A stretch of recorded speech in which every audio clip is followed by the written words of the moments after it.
Halo semuanya, di video ini aku, Engin Rahmadani, bersama Umu Kosiro Nur Aziza dan Fitria Hidayanti dari kelompok kita bakal nunjukin proses kita dalam ngerjain project akhir mata kuliah Cloud Computing. Project yang kita kerjain ini tujuannya buat ngedeploy aplikasi yang ada di GitHub ke dalam Cloud Console.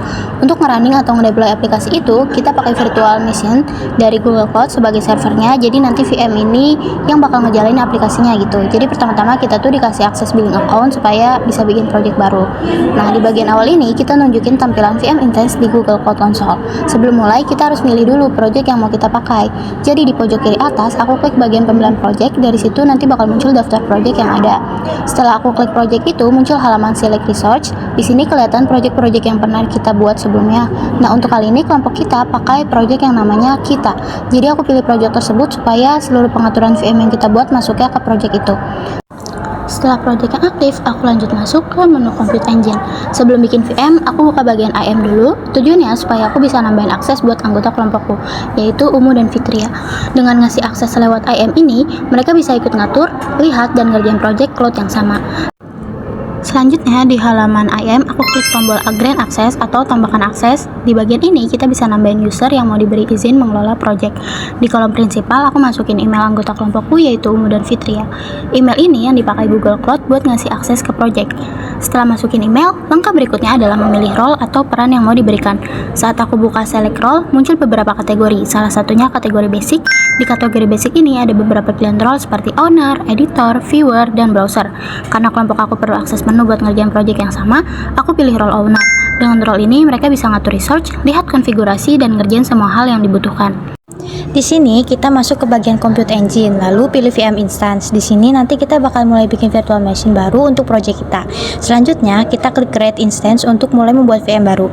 Di sini kita masuk ke halaman konfigurasi VM. Pertama, aku isi nama VM-nya. Setelah itu untuk region kita pilih yang Jakarta dan zonanya aku pilih zona yang tersedia di wilayah tersebut, yaitu kita pilih any aja ya.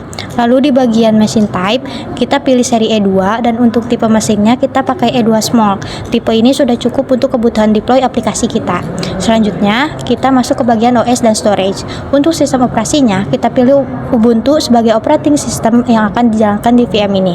Di sini, pilih versi Ubuntu yang kita mau pakai yaitu Ubuntu 2204 LTS.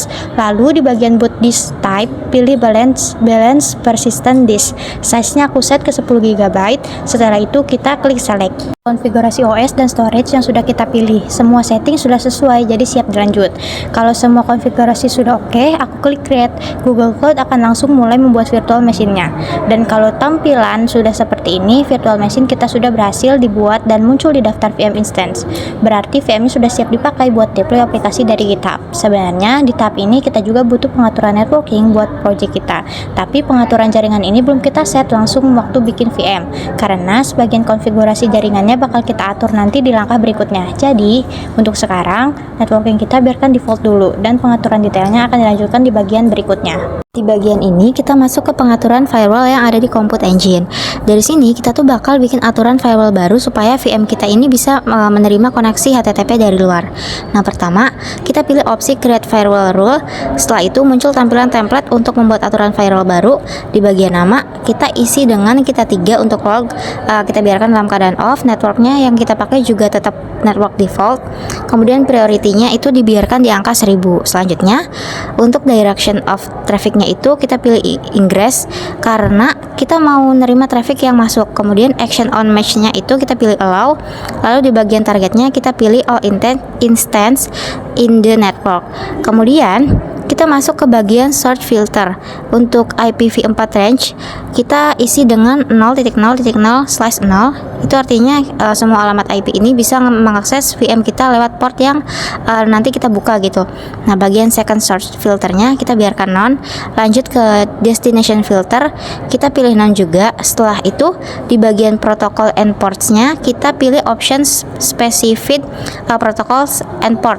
Lalu centang TCP-nya dan isi portnya dengan 8000 karena di sini kita mau membuka akses untuk HTTP. Nah, kalau semua udah diisi, kita tinggal klik create, lalu prosesnya selesai dan aturan firewall allow HTTP-nya itu telah berhasil dibuat dan siap digunakan. Setelah firewall selesai kita buat, sekarang kita lanjut ke tahap berikutnya, yaitu masuk ke server lewat SSH. Di bagian ini kita klik tombol SSH yang ada di VM kita, dan nanti akan muncul jendela terminal. Perintah yang harus kita jalanin semuanya udah lengkap di deskripsi video, jadi kita tinggal copy paste aja dan ikutin urutannya. Pertama, kita perlu melakukan setup awal untuk server kita. Ini tujuannya biar VM-nya siap dipakai buat ngerunning aplikasi. Setelah setup awal selesai, kita lanjut ke proses upload project. Karena aplikasi kita ada di GitHub, kita cukup clone reponya menggunakan link GitHub yang sudah disiapkan di deskripsi video kita. Setelah sukses di clone, kita masuk ke folder project dan mulai proses install untuk backend. Kita install semua dependency yang dibutuhkan, kemudian kita jalankan backendnya. Di sini nanti kita juga bakal ngejalanin server backend yang secara default pakai port 8000. Port ini muncul karena di dalam project GitHub-nya backend sudah dikonfigurasi untuk running di port tersebut. Jadi otomatis server kita itu ngikutin konfigurasi yang ada di code-nya. Kalau emang diperluin, port ini bisa kita ganti ke file konfigurasi di backendnya, tapi karena project kita pakai setting default dari repo, makanya dia tetap jalan di port 8000. Setelah backend berhasil jalan, kita tes dulu backendnya untuk memastikan API-nya sudah aktif. Kalau backend sudah oke, kita lanjut bangun dan deploy frontend-nya. Kita build frontend, lalu upload hasil build-nya ke server supaya nanti bisa diakses dari browser. Tahap terakhir adalah setup Nginx sebagai web server. Nginx ini yang nantinya bakal ngarahin domain atau alamat IP VM kita ke aplikasi yang sudah kita deploy tadi. Semua konfigurasi lengkapnya bisa dilihat di deskripsi video atau file dokumentasi yang sudah kita siapkan. Setelah semuanya selesai, kita tinggal buka alamat eksternal IP dari VM kita dan aplikasi kita sudah berhasil terdeploy. Di sini kelihatan tampilan aplikasi yang sudah berjalan langsung dari server VM Google Cloud. Nah, selanjutnya jika sudah terdeploy seperti ini, kita testing autentikasi menggunakan JWT. Untuk secret key-nya kita bisa isi bebas. Lalu username dan password kita isi sesuai yang terdapat di tampilan layar.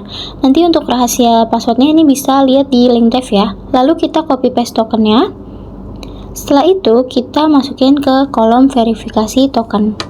Dan setelah itu kita bisa ketik tombol verify. Nah, berikut adalah tutorial mendeploy menggunakan Google Cloud Console. Selanjutnya, kita akan menunjukkan bagaimana sih caranya mendeploy menggunakan VirtualBox. Selamat menyaksikan. Sekarang kita lanjut ke tutorial versi VirtualBox. Jadi pertama kita buka dulu aplikasi VirtualBox-nya. Setelah kebuka, kita klik Add untuk bikin mesin baru. Nah, di sini kita masukin nama sistem operasinya. Tentuin mau disimpan di folder mana juga. Lalu pilih tabnya Linux dan versinya Ubuntu yang sesuai. Berikutnya kita atur alokasi RAM-nya. Di sini kita kasih sekitar 200 MB atau 2000 MB atau 2 GB. Lalu kita lanjut untuk menyimpan hard disk. Kita pilih opsi hard disk virtual baru, terus klik create. Nah, format hard disknya kita pakai VDA atau virtual disk image. Kemudian lanjut lagi di bagian alokasi ruang, kita pilih dynamical allocated biar urutan hard disknya itu fleksibel. Kemudian ukurannya juga kita set ke 20 GB. Setelah itu kita masuk ke pengaturan penyimpanan. Di bagian controller itu kita pilih IDE atau SATA. Nah, kita pilih file ISO Ubuntu yang tadi sudah kita siapin, yaitu Ubuntu 22.04.5. Setelah semuanya siap, kita buka mesin baru yang tadi udah kita buat, lalu klik start atau mulai. Nah, di sini VirtualBox itu akan loading, jadi tinggal tunggu aja sampai tampilan awalnya itu muncul. Kalau udah muncul, pilih try Ubuntu atau install Ubuntu. Kita pilih install Ubuntu, lalu kita pilih bahasa English dan klik continue. Nah, di tahap update dan other software kita biarin default dan klik lanjut. Untuk jenis instalasinya kita pilih erase disk dan install Ubuntu.